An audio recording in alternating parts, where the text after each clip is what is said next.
Halo, selamat datang di dunia investasiku. Tempat investasi untuk kalian yang sedang menyiapkan masa depan yang lebih baik. Kenapa harus investasiku?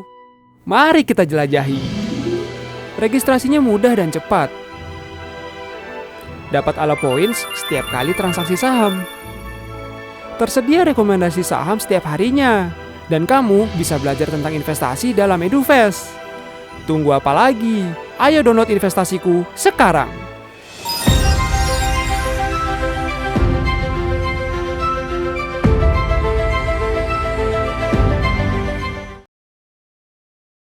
Oke, halo, selamat siang kawan Visto. Senang sekali pada hari ini kita berjumpa lagi dalam acara Investalk antara investasiku kali ini bersama dengan PT Pertamina Geothermal Energi Tbk atau kode sahamnya PGEO. Sebelum mulai, perkenalkan saya Cheryl Tanuwijaya dari tim riset investasiku yang akan memandu acara di hari ini. Ya, sebagai pengantar, teman-teman, pada tanggal 26 September lalu, OJK secara resmi meluncurkan bursa karbon ya. Adapun tujuannya untuk mengurangi emisi gas rumah kaca secara efisien dan ekonomis. Nah, PGO melalui Pertamina New and Renewable Energy atau PANRE menjadi penjual unit karbon yang perdana ya. Nah, kalau kita lihat nih teman-teman, harga PGO dari IPO itu sudah terbang hampir 80%. Wah, luar biasa. Kita tepuk tangan dulu ya untuk PGO. Nah, dalam sebulan terakhir, PGO juga sahamnya menguat 23%. Memang luar biasa sekali ya, teman-teman, PGO ini. Oke, di siang hari ini juga ya, teman-teman, telah hadir bersama kita tim dari PGO, yaitu Pak Ronald Hutagalung, selaku Manager of Investor Relation PGO. Siang, Pak. Apa kabar? Ya, selamat siang Bu, selamat siang Bapak, Ibu pemegang saham yang kami hormati. Oke, siap. Mantap, Pak. Baiklah, teman-teman. Acara ini sebagai informasi terbagi menjadi dua sesi, dimulai dengan presentasi dari emiten, lalu dilanjutkan dengan tanya jawab dari peserta. Jadi, teman-teman yang punya pertanyaan, silakan di-drop ya pertanyaannya di kolom Q&A. Nanti setelah selesai presentasi emiten, kita akan berdiskusi pertanyaan tersebut. Oke, baik. Untuk mempersingkat waktu ya, kami persilakan Pak Ronald untuk memulai presentasi. Kepada Pak Ronald, kami persilakan. Baik, terima kasih Ibu Sheryl. Selamat siang Bapak Ibu pemegang saham yang kami hormati. Perkenalkan saya dengan Ronald Tegalung dari PGI Investor Relations dan juga ada rekan saya Pak Lutfan Priambodo. Kami berdua dari Investor Relations. Jadi izinkan kami siang hari ini untuk memaparkan sedikit bisnis update tentang PGEO sampai dengan periode 30 Juni 2023. Jadi kami akan segera memulainya. Agenda siang hari ini yang pertama itu meliputi company profile dari PGEO, kemudian key performance highlights di first half 2023, diikuti dengan sustainability performance up to 30 Juni 2023, dan terakhir project update terkait dengan PLTP yang sedang dikembangkan oleh PGE. Next please. Pada slide ini bisa dilihat currently we have 4 BOD in PGEO. Pak Julfi Hadi is a well-seasoned director, well-seasoned CEO previously from Medco Geothermal. Kemudian before that, he was also VP of Supreme Energy, yang mana kita tahu Medco dan Supreme Energy ini sangat ekstensif portfolionya juga di geothermal. Next is Pak Nelwin Adriansyah, our CFO, coming from investment banking side or background. Previously joining PGEO, beliau merupakan Director Investment Investment Banking Director dari Bahana Sekuritas. Also before that, he was the Director of M&A dari CIMB Securities Indonesia dan juga Director of Debt Capital Market dari ANZ Panin Bank. Berikutnya Pak Ahmad Yani, Director of Operations. Beliau merupakan pegawai karir dari PGA. Terakhir beliau menjabat GM Working Area di Lahendong. Kemudian terakhir Pak Rahmat Hidayat, the Director of Exploration and Development, coming from the upstream side of Pertamina. Prior position was VP Upstream Business Development and Portfolio Pertamina. Next. Berikut adalah struktur ownership dari PT Geothermal Energy Tbk. As you know, currently 75% PGE is owned by Pertamina. Kemudian 15% strategic investors called Masdar, and free float is about 10% or about 4.1 billion shares. Next. Ini slide ini merupakan atau menggambarkan end-to-end dari business activity geothermal, mulai kita lakukan survey, exploration, development, hingga production. Jadi all in all, from the survey until the monetization of the geothermal takes about 6 to 8 years. Jadi for the first 2 years kita harus melakukan survey, kemudian diikuti dengan exploration drilling ini untuk mengkonfirm hasil dari survey apakah ada cadangan di wilayah yang kita explore. Sekedar informasi juga, success rate di geothermal ini untuk yang greenfield situ sebesar 50%. Kemudian setelah dilakukan exploration drilling, biasanya takes about 3 exploration wells yang kita drill. Kemudian cost-nya untuk drilling itu about 7 to 8 million US dollars per well. Jadi untuk one well can generate about 5 to 6 megawatt. Kemudian setelah dilakukan exploration drilling, tentu kita perlu develop power plant-nya. Namun sebelum kita lakukan hal tersebut, kita perlu melakukan PPA atau Secure PPA Purchase Power Agreement dengan PLN atau dengan IPP lainnya. Kalau kita sudah secure itu, takes about 2 to 3 years to develop the power plant, barulah kita COD setelah itu. Next, please.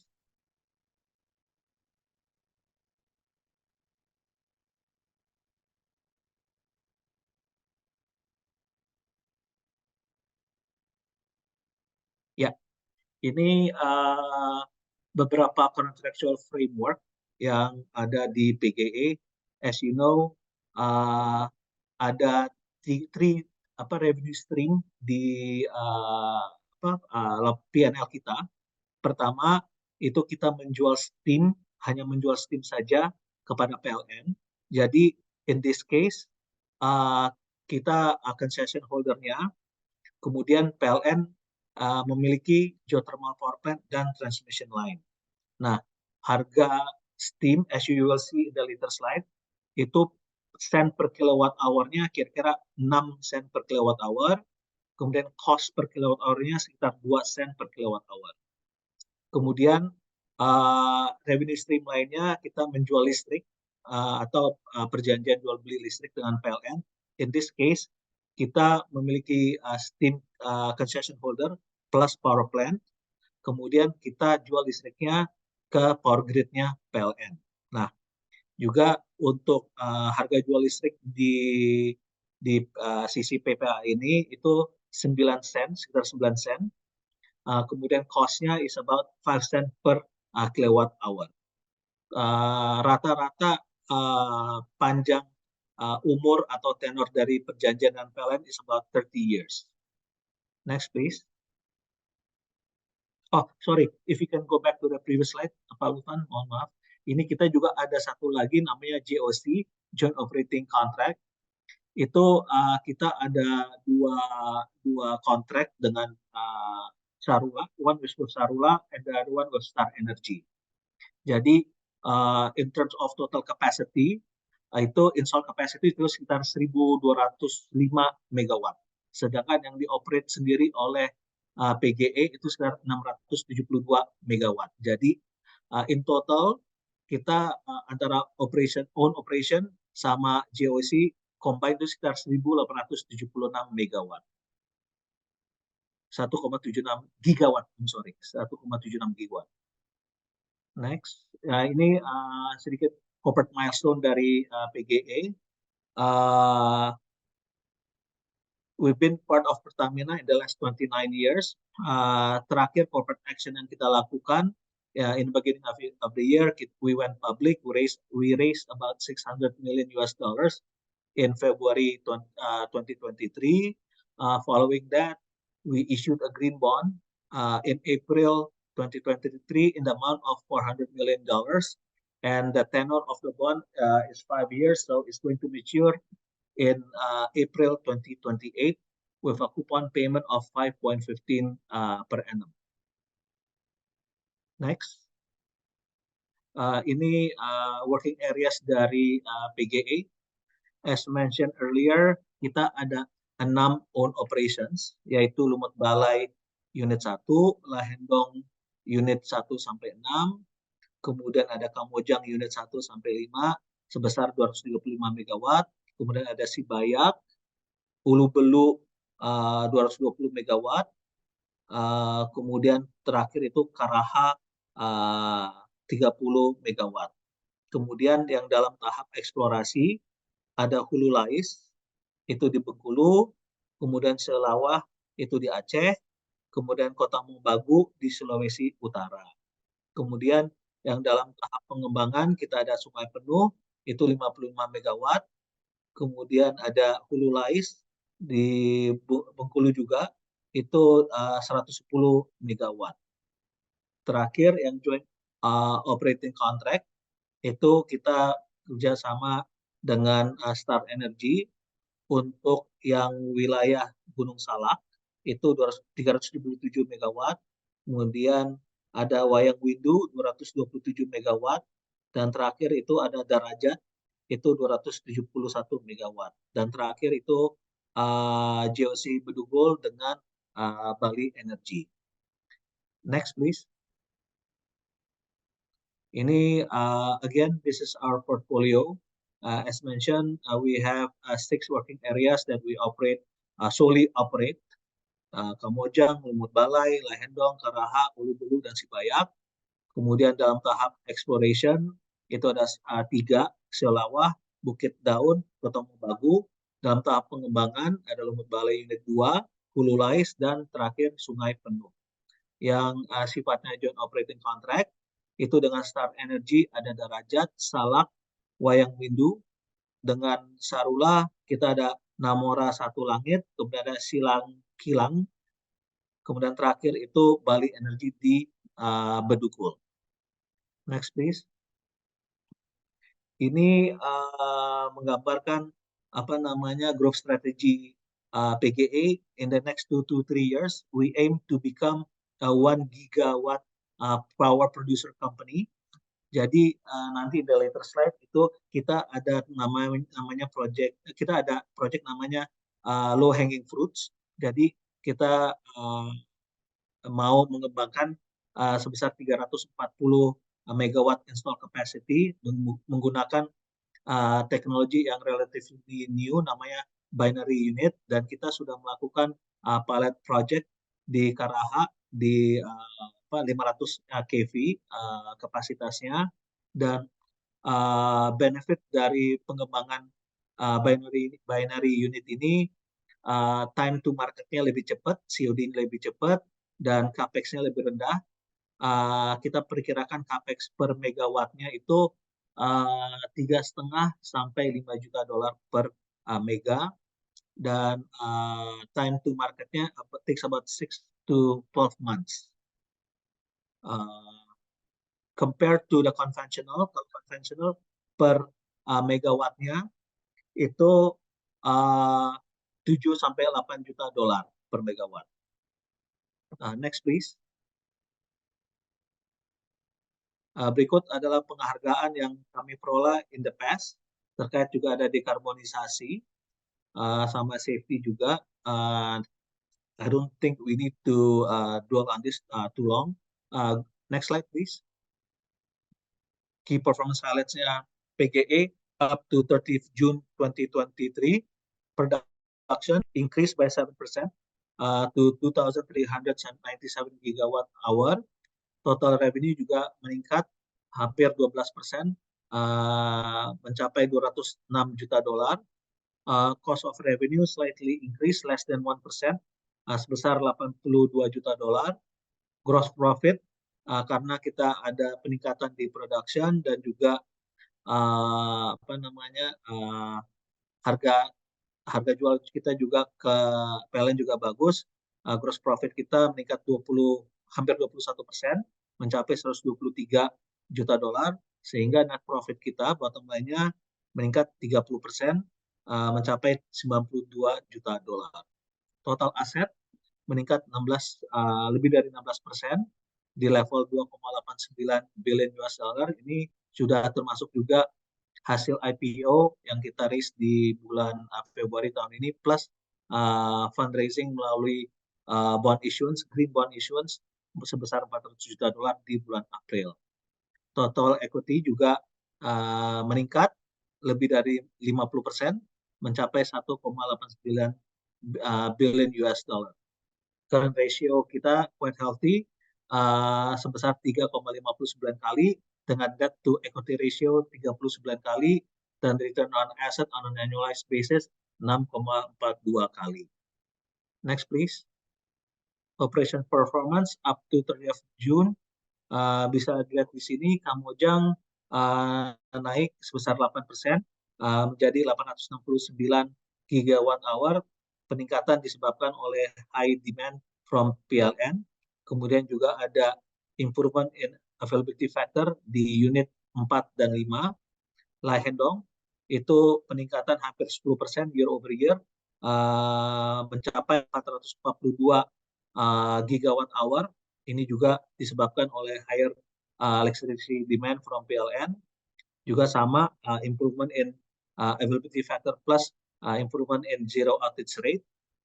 Ulu Belu 798 gigawatt hour atau slightly increase by 2.45% year over year.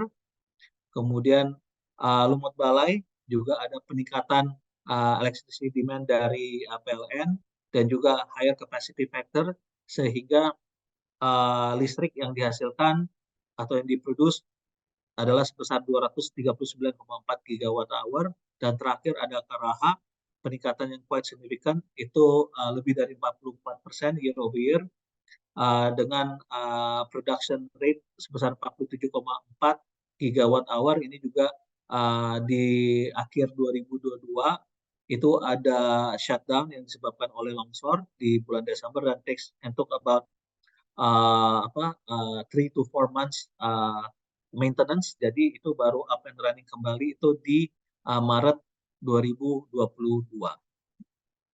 Next please. Berikut adalah kinerja dari production performance kita up to 30th June 2023. Bisa dilihat di sini target rate tahun ini full year adalah 4.500 gigawatt hour. Namun di first half sudah mencapai 53% dari full year target tersebut. Secara year over year naik hampir 8% dari 2.400 dari 2.200 menjadi hampir 2.400 gigawatt hour. Table yang sebelah kanan ini breakdown dari masing-masing working area kita. Bisa dilihat di sini ada Kamojang 69 gigawatt hour. Ini udah combination antara steam dan electricity. Jadi Lahendong juga 442 gigawatt hour, Ulu Belu 798 gigawatt hour, dan Karahan Balai tidak menjual steam, hanya electricity, itu 47 gigawatt hour dan 239 gigawatt hour respectively. Next. Ini menggambarkan availability factor kita. Di first half, rata-rata availability factor kita mencapai 99%. Untuk electricity ada kenaikan availability factor year over year. Year over year betul, dari 95% menjadi 98%. Outage rates juga kita bisa tekan dari 0,5 di second half 2022 menjadi hanya 0,2% atau ada improvement sebesar 63%. Financial performance up to 30th June, revenue naik sebesar 10% year over year dari 177 menjadi 195 juta dolar. Production allowance juga ini dari joint operating contract kita ada peningkatan hampir 50% dari 7,5 juta dolar menjadi 11,2 juta dolar. Depreciation expense bisa dilihat di sini relatively stable di 53 juta dolar. Kemudian other cost juga relatively stable di kisaran 28 sampai 29 juta dolar. Jadi gross profit kita adalah 123 juta dolar. Jadi bisa dilihat sini dari total COGS kita about 60% itu contributed from depreciation. Untuk operating profit karena gross profit meningkat, operating profit juga meningkat 31% menjadi 150 juta dolar. Finance cost juga slightly meningkat dari 5,1 menjadi 12,5 juta dolar. Kemudian income tax, effective tax rate kita untuk geothermal PGE ini sebesar 34%, itu juga sudah termasuk PPN dan sebagainya, dan IMB juga. Menjadi 38 menjadi 45 juta dolar, sehingga net profit meningkat dari 71 juta dolar menjadi 92 juta dolar. EBITDA, in terms of EBITDA, naik dari 154 menjadi 175. EBITDA margin relatively stable di kisaran 84 sampai 85%. Ini on the right hand bottom corner bisa dilihat harga jual listrik kita yang tadi sudah kita sampaikan earlier itu on a blended basis. Di first half itu average selling price kita antara steam dan electricity itu di 8,16 sen per kilowatt hour. Untuk steam perlu kami sampaikan bahwa ada peningkatan sebesar 2% on annual basis. Namun untuk electricity harga jual kita itu link kepada CPI dan PPI di Amerika. Jadi tahun lalu contohnya 2022 inflasi di Amerika running at a high, jadi kita ada ada windfall profit dari kenaikan inflasi tersebut. Next please. Ini balance sheet PGEO, total asset meningkat 16% menjadi 2,8 billion US dollars. Liability berkurang sebesar hampir 19% menjadi 989 juta dolar. Ini disebabkan dari repayment dari bank loan kita di first half tahun ini. Jadi interest bearing long term loan kita itu ada di level 730 juta dolar, sehingga net debt untuk first half tahun ini less than 100 million US dollars. Total equity very strong di level 1,89 billion US dollar atau meningkat 51%. In terms of debt to equity ratio juga well maintained at 39%. Next please. Ini sustainability performance kita terkait emission intensity. I don't think we really need to focus too much on this. Jadi kita skip aja ya. Ini development highlights. Seperti yang telah kami sampaikan sebelumnya, uh, quick wins ini merupakan low hanging fruits buat TGE. Jadi in the next 2 to 3 years, jadi di 2025-2026 kita targetnya akan menyelesaikan pengembangan additional new capacity sebesar 340 megawatt, sehingga nanti by 2026-2025 itu kita sudah bisa menjadi 1 gigawatt producer company. Jadi untuk yang quick wins ini seperti yang kita telah sampaikan, dari 600 megawatt itu termasuk itu low hanging fruits plus 5-year long term plan kita itu 200 itu dari 600 kita menggunakan teknologi yang namanya binary unit, yang mana itu binary unit daripada steam yang sudah dipakai sebelumnya itu diinjeksi kembali ke tanah, residunya akan kita ambil kembali dengan heat yang masih cukup dan pressure masih cukup, dan kita akan gunakan heat tersebut untuk menggerakkan turbin turbin yang baru yang akan kita expand, sehingga juga benefit dari binary unit ini kita tidak perlu melakukan new development drilling, dan cost-nya sangat efisien yang telah kami sampaikan $3,5 juta sampai $5 juta per megawatt. Next please. Ini sedikit menggambarkan tentang green hydrogen juga, dan plus binary unit itu. Next please. Project updates untuk Lumut Balai kita targetkan selesai di 2024 next year di fourth quarter. Kemudian Lai Hendong itu 2x20 megawatt juga kita target selesaikan di tahun 2026. Dan terakhir ini Hulu Lais itu besar 110 megawatt dan kita rencanakan akan selesaikan di Q4 2026.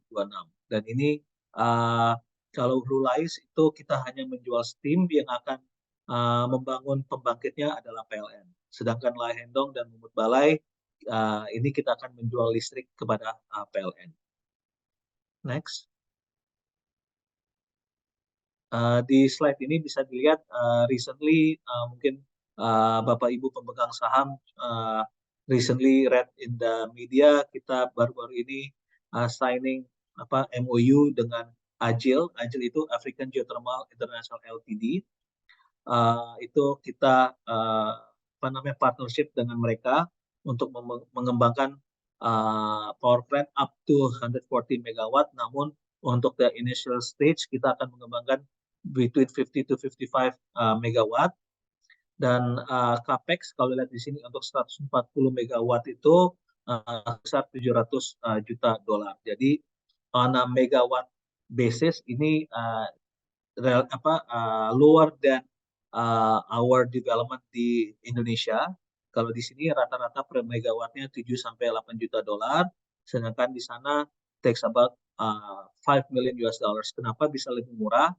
Karena di sana untuk exploration drilling atau development drilling itu cukup total depth-nya kira-kira 1.500 meter, sedangkan di sini tipikalnya antara 2.000 sampai 3.000 meter baru hit the core of the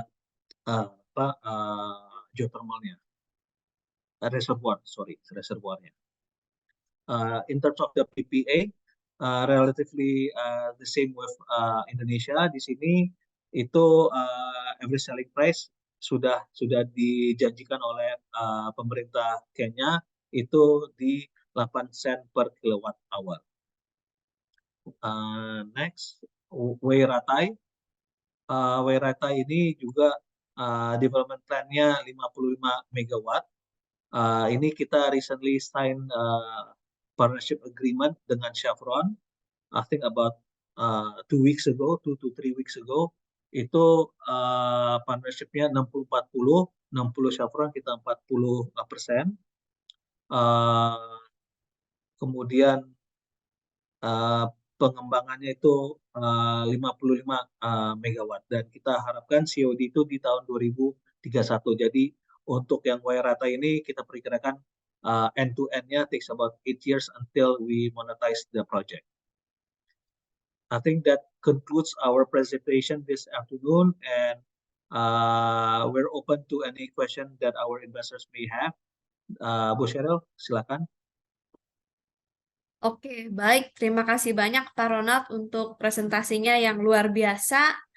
Nah, saya ada beberapa pertanyaan Pak untuk merespon presentasinya yang luar biasa ini. Jadi yang pertama, tadi sudah sekilas dibahas juga ya soal pengumpulan dana IPO PGO yang besar ya, yang jumbo ya penyerapannya. Nah, tapi saya penasaran sejauh ini berapa persen penggunaan dana IPO tersebut dan digunakan untuk apa? Kayak gitu, Pak. Terima kasih. Oke, ini sudah kami baru-baru ini umumkan Bu ke IDX. Bentar Bu ya.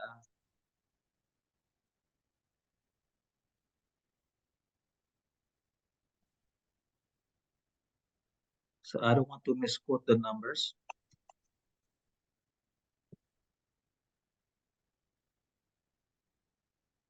Ya, lihat dulu di sini.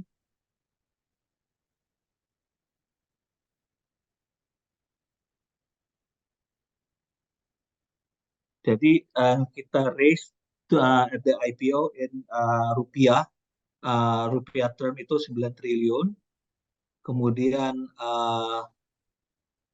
kita sisa dana dari IP itu sebesar 7 triliun US dollar. Sebagian kita pakai dana tersebut untuk apa namanya repayment of our loan dan juga untuk apa namanya capex-nya kita.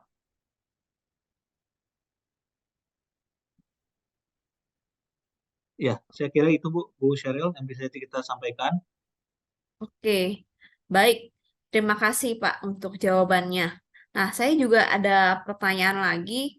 Tadi kan sudah dipaparkan kalau konsumen terbesar atau konsumen utamanya PGO ini kan PLN ya, Pak. Nah, Yes, Bu.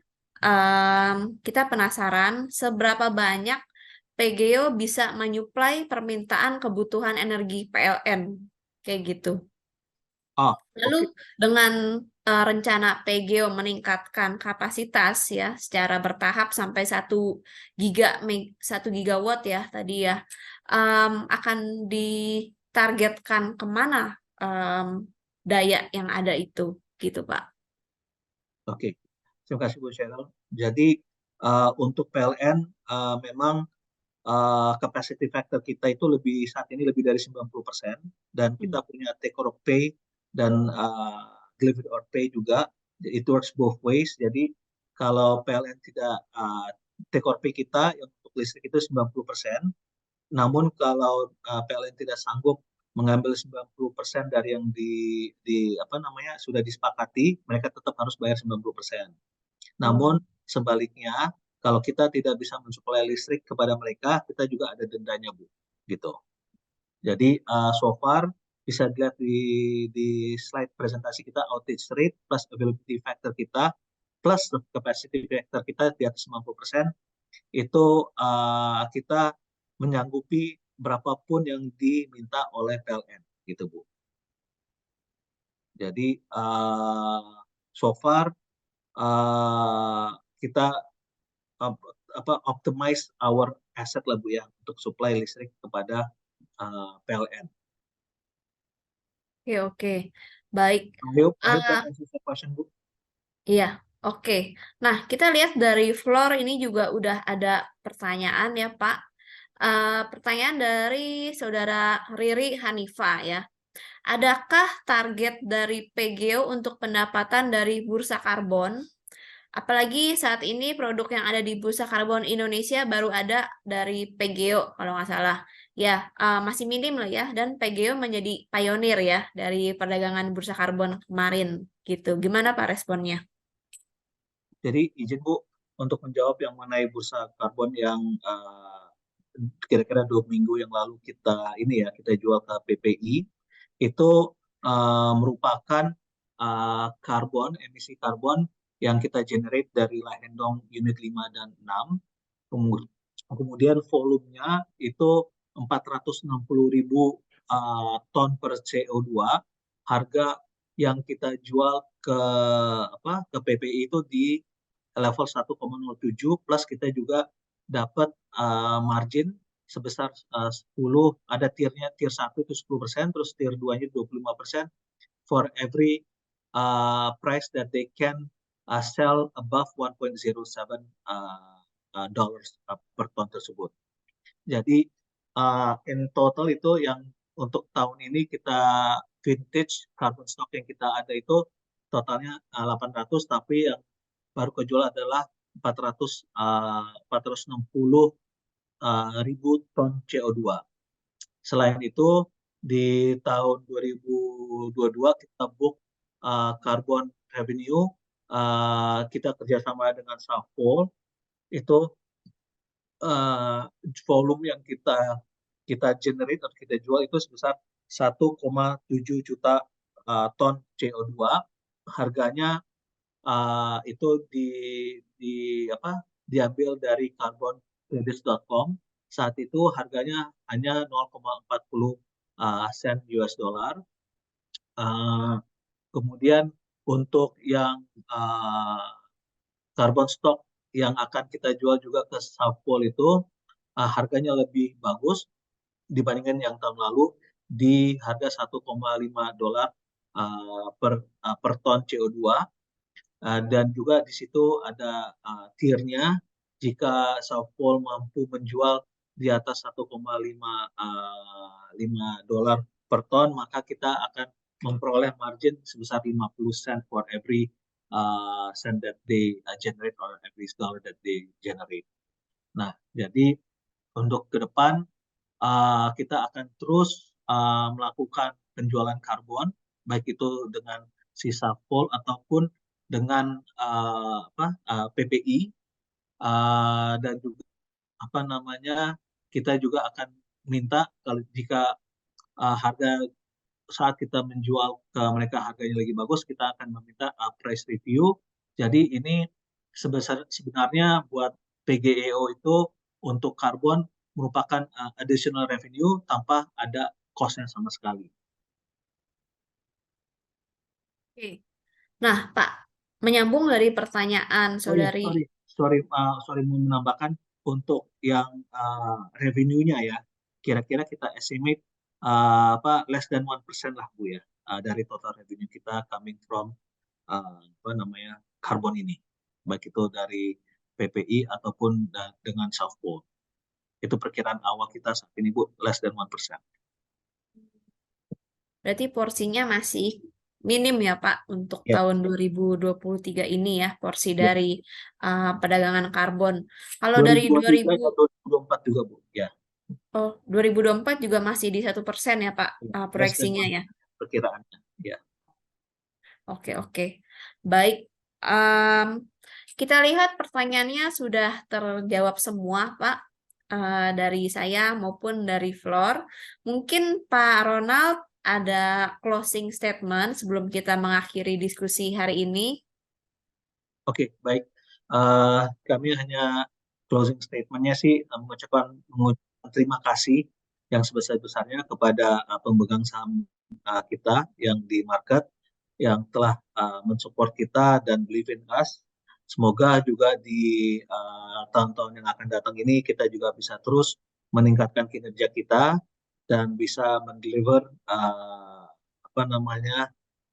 maximizing the shareholders value. Itulah yang bisa kami sampaikan pada kesempatan baik ini. Oke, baik. Terima kasih banyak Pak Ronald Hutagalung beserta tim dari PGO untuk kesediaannya berkolaborasi dengan Investasiku by Mega Sekuritas di siang hari ini.